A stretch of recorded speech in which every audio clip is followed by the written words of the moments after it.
In case you missed out on the major local and international news updates within the week, worry no more because we've got you covered. Join us on First Next News for a complete highlight of important stories from Nigeria and around the world. You can follow us on our YouTube channel at First Next News for full news reports.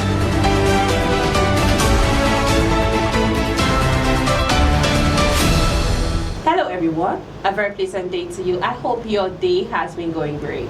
I remain your humble host, Becky Usoro. It's that time of the show, Citizens Dialogue on First Next News Port, where we discuss trending and interesting political topics. Joining me on set is Kings Jalo and Zach Jimmy. Sit back, relax, and enjoy all we have for you on this episode of Citizens Dialogue. It's my pleasure having you both all the time on set. Thank you, Becky. Okay, so let's hit straight to the story for today. Nigerian 65. Ooh. Federal government cancels Independence Day parade, and an announcement was contained in a statement issued on Monday by the Office of the Secretary to the Government of the Federation.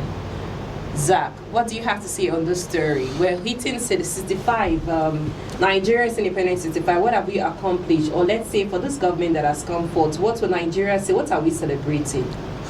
Well, it's a very complex question here, but let's try to say we can unpack them. Yeah. Well, first, somebody of 65 years is no longer a kid. Yeah. He's not even an adult. He's matured. And you know the number African parlance, they say a fool at 40 is a fool forever. If you are still foolish till 40 years, I don't know where we begin to get wisdom from. But congratulations, Nigerian 65 years. Any moment from now will be 25, it will be 65 years. Yeah. And it's not about how much you grow in age. Some people say age is a number, yes. But the ability for you to achieve certain things or your dreams and aspiration while you are alive, for me that's that's what we call celebration, because there are people who are 65 but they've not achieved what somebody who is 20 or 20, sorry, who is 30 or 35 has achieved. So what we should be talking about is what have we achieved down the line and build up to 65. But maybe we'll discuss that tomorrow, which is the Independence Day. We'll look into 1960 to 2025 and see where we've made it wrong and where we've gone astray. But on this particular topic, this discussion will talk about the counseling parade. You see, parade has been a long-standing celebration. In fact, it's the beauty of the whole event, the highlight of the country, exactly. The highlight of that celebration is always that parade where we see Mr. President being driven in parade, you know. If it's in the salt and they drive on their horses, driven, and then he's going. But then Mr. President has the right to cancel it. Section 5 of the Constitution gives the executive power to the president to decide what he wants, and section 130 section 130 of the Constitution confers on the president the chief executive and of course the grand commander of the armed forces. So if the grand commander of the armed forces says, I do not want parade, nobody. And also section 148 of the Constitution also talks about him delegating responsibilities to other persons. So Nigerians will feel, okay, since you don't want to join the parade, why not delegate that to another as enshrined in section 148 with lining from section 5. But then this is a ceremony that people know that it's always the president that's always driven in that manner and not nobody else. Although the president has the right to say, okay, Shetima, go and stand there. But Becky, let us tell the truth. We also what happened last year. So what happened last year? Mr. President said he dobale. You were trying to avoid the same situation. Perhaps I'm not yet to say. But also what happened last year? Nigerians made mockery of that. Just for safety reasons. Yes, he now said he was dobale. Yeah. Dobale means, so portraying, in Yoruba tribe, when you see an elder, you portray. So he said it was Dobale tonight. So perhaps I would think he's afraid to Dobale. Mr. President, Dobale is a good thing, Yoruba. We would love it to Dobale and greet Nigerians in the usual way. All right. So Jalo, do you agree to the conversation he just made? Of course, in most constitutional areas, he made a statement. Mr. Zach made a statement, concerning the president has the right to take any decisions he want to, as far as they are positive. But I think, first of all, I really want to congratulate Nigerians. It has been a long run, since at this age. I think it shows that yes, we have really gone far in our constitution, despite the ups and downs. We have still made impact in one or two ways. So I say congratulations, Nigeria. Then in the aspect of cancelling this parade, I don't think, to me, I don't see it as a welcome development, because this is a section where we have to carry our legacy in that form to show the world that, look, yes, we have really, achieved, you understand, we have really gone far in terms of standing our ground as a nation. You understand, in a things like this, I think before taking such actions, I think Mr. President or whoever that will be in charge in the seat of presidency should also, at least consider those who are, looking up to these events. Okay. Consider those who have really made budgets. At least there are some invitees all over the world, journalists. What do you think? How would you think? Because these are people who have made plans. At least the authority should consider. How would these people feel? What and what? Because even a lot of budget has been made for that event. You understand? Just as he said. What do those vehicles? Exactly. Just as he said, at least if it's something you can do, you can. At least that is why we have vice. That is why we have assistant. You should mandate it to your colleague, to your nurse in charge. Okay, take over this parade, take over this event for the people of Nigeria to so that this remarkable day should always move on in this particular event. But you calling it off, I think it's uncalled for. Okay. So I urge Mr. President, whenever such decision, you should think, ahead. And secondly, in the course of independence, I think Nigeria should awaken. Honestly speaking, Nigeria have to awaken. At this age, we are no more crawling. Nigeria is already matured. Okay, so thank you so much. Jalos, let's move on to this INEC. Jake Ekpele made a statement saying, I pity the next INEC chairman because there's going to be a lot of problems, all right? Raised concerns over the future of the Nigerian electoral leadership. What do you have to say? Yeah, that statement made by Jake, Ekpele, I think is a noble man in terms of various affairs, politically, organization, and thereon. Understand? I think he's someone who has risen highly before making that statement. Okay. At the INEC position, it is a very, very delicate, consequential position in the government affair. Yeah. Now, these are people who bring out a candidate. If peradventure it has been, you understand, done in the proper manner to say, okay, Nigeria, this is your president. So it's something that, so when because from him making that statement, definitely, he has had a foresight on it, because the next INEC chairman should be someone ready, you understand, to look at the face of those who are free and fair election. Yes, to tell Nigerians that, look, this is the person mandated for this position, without being dragged into the corner. You understand? So that is why, because the fact that we have people who are having upper hand on political affairs, because it's unfortunate. Okay, I had some rumors. To me, I call it rumors. Why should the president be the one? Although I think maybe he has some certain right in that aspect, but I don't think in a constitution like this, in a country like this, I don't think the president should be the one appointing, bringing someone without the affairs of the public. Thank you so much. Thank you so much. Zach, do you agree to the statements that Charlo just made concerning the INEC, the Jake Ekpele making a statement, the INEC chairman, because it's going to be a lot of problem? for choosing the next INEC chairman in Nigeria? Oh, well, quite true. Yes, the system has been dilapidated. Been going some reforms, and the system for a long time, we know how it has looked like.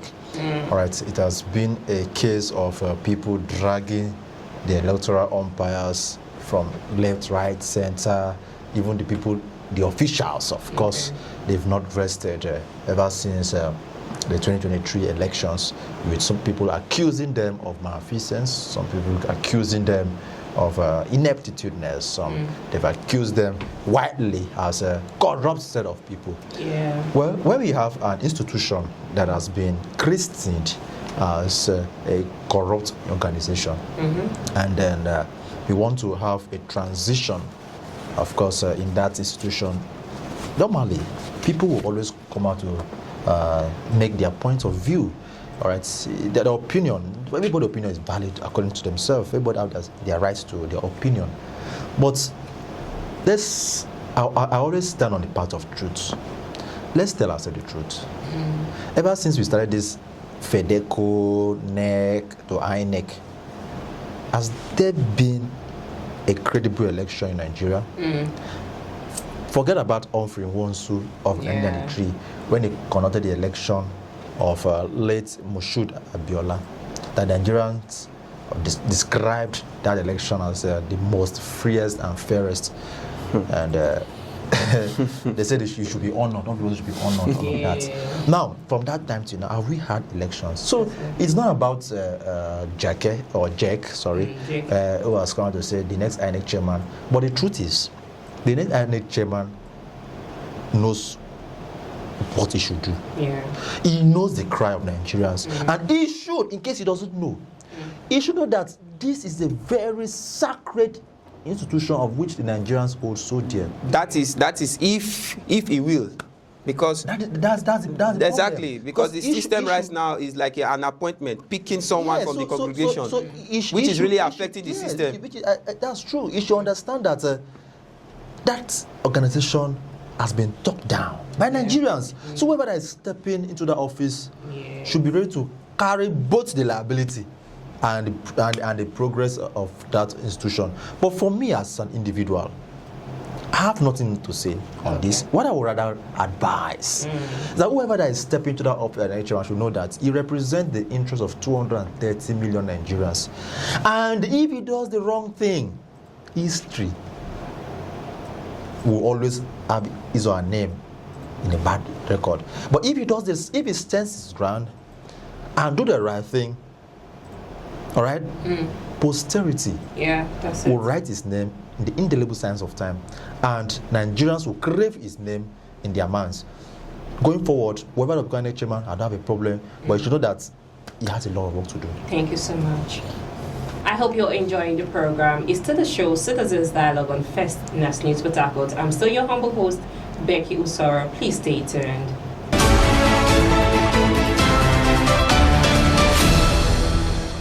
Welcome back. I hope you've been enjoying the program. It's still the show Citizens Dialogue on First News Port Harcourt. I remain your humble host, Becky Usoro. Still here on set with me is Zach, Jimmy, and Kings Ojalo. Okay, so let's head to the topic for today. For the story, we're moving to China. Zach, ex-Minister of Agriculture Tang Grandjian faced death penalty in China over $38 million corruption case. If he's in Nigeria, he faces kind of penalty. Looking at how our system is. But look, China is a they actually, their constitution, they abide to their law and their rules and regulations. So if this kind of law can come to Nigeria, do you think it's going to be helpful for us, our leaders, with the kind of leaders and the corruption that's happening day by day? All right, if you have that kind of a law in Nigeria, the graveyard should have been filled by now. Honestly but speaking, I think it's still something that the graveyard will be burying people every weekend. Every week, yes, exactly. Burial. But people will adjust. Learn their lessons as well. It depends on who wishes to adjust. After all, the community where people carry out jungle justice, and then if you commit a certain crime, you'll be killed. That people still go ahead and perpetrating that crime. So it doesn't mean that they don't know that when you commit that crime, you'll be killed. They know. So it's about the individual person here. Okay. So for me, I feel if we have that kind of law in Nigeria, every week we'll be burying people. We'll be burying. Yeah. And that's the truth. But then, Section 32 of China Constitution, they say if you commit any form of corruption or bribery itself, kill you. Instantly. Section 42 of the article supports this. Yes. Now, we know that China is populated, very much populated. But even at that, the inventions, the technology they produce is as a result of discipline. See, if you want to be productive, you want to be useful to yourself. First of all, imbibe discipline. You cannot achieve anything if you're not disciplined. Yes, sir. So when you see them, we want to go to China to get this, made in China, because they are disciplined, and this is one of discipline. Everybody wants to be upright. We know that there are consequences for every actions and inactions. Okay. But big, come to Nigeria, the constitution is for, and Nigeria will tell you, it's for the poor. This is not just a country that Mr. President stood up one day and sent home a governor. And I tell you, it was state of emergency, there was chaos. They don't even obey the constitution. They don't even know if you have a constitution in this country. Talk less of fighting corruption. So if you cannot even address that one, is it corruption that one that it's in deep? In fact, we breathe corruption, we inhale corruption. In fact, we walk, even the cardigan we wear is corruption. We wear it. So it's going to be very difficult for some. But then, before, if we have such a system in Nigeria, it will help. Make it will help because everybody is afraid to die. By the time that you'll be killed, it will minimize. But I have not seen that happening because even the people that will reinforce this thing, they'll still be the ones they will be corrupt so not to do it. So it's a systemic problem. Thank you so much. Jalo, do you agree to the conversation he made on that? Yeah, of course. You know, Nigeria, just as he said, we inhale corruption. I really understood that fact. You understand? So it's a thing not just by our leaders. Every citizens of Nigeria have, you know. Now, if you look at China, you know, that constitution, that law has been in the system for a long time. And that is one of the reasons why that country is one of the most developed, or that is why they are in the position where they are in the world list right now. Yes, this is a country having one of the, I think, the highest population in the whole of Asia, and the development is raging day by day. So definitely, you don't expect one man to seize a whole public fund in the midst of millions, trillions of citizens. Coming to Nigeria right now, we have had cases of times without number. Even a state governor, this is not a minister of the entire country now, just a state governor with different fraud cases, and nothing has been done. They give us various lies of he has been proved, he has been this, he has been blah. Now, people who has been proved since 2002, since 2003, since governors, ministers, so thereof, they are in their paradise as we speak right now, enjoying their life. What consequences or what allegations that were raised on them, what consequences are they facing till now? No one. They are all enjoying their life. But you that go to the market just to pick one, maybe due to hunger, one or two things, you are being burnt alive, you are escaped alive in this country. So, Becky, what I'm trying to say is it will take only the grace of God to remove the power of corruption. Now, even in coming 2027 electoral election, if peradventure the current president does not go into power again, Becky, I put it to you that the next president, whoever it may be, I don't want to call names, will in one way or the other be involved in one or two corruptional allegedly in this country. Thank you. Mark my word. It's my pleasure having you both on. Thank you very much, Becky. Thank you very much. Thank you very much. That's all for our show today. I remain your humble host, Becky Usoro. Stick here on First Next News Spectacles and kindly subscribe to our YouTube channel.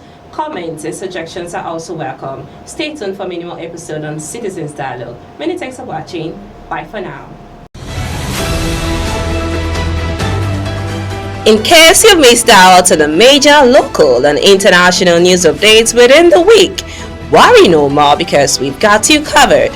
Join us on First Next News for a complete highlight of important stories from Nigeria and around the world. You can follow us on our YouTube channel at First Next News for full news reports.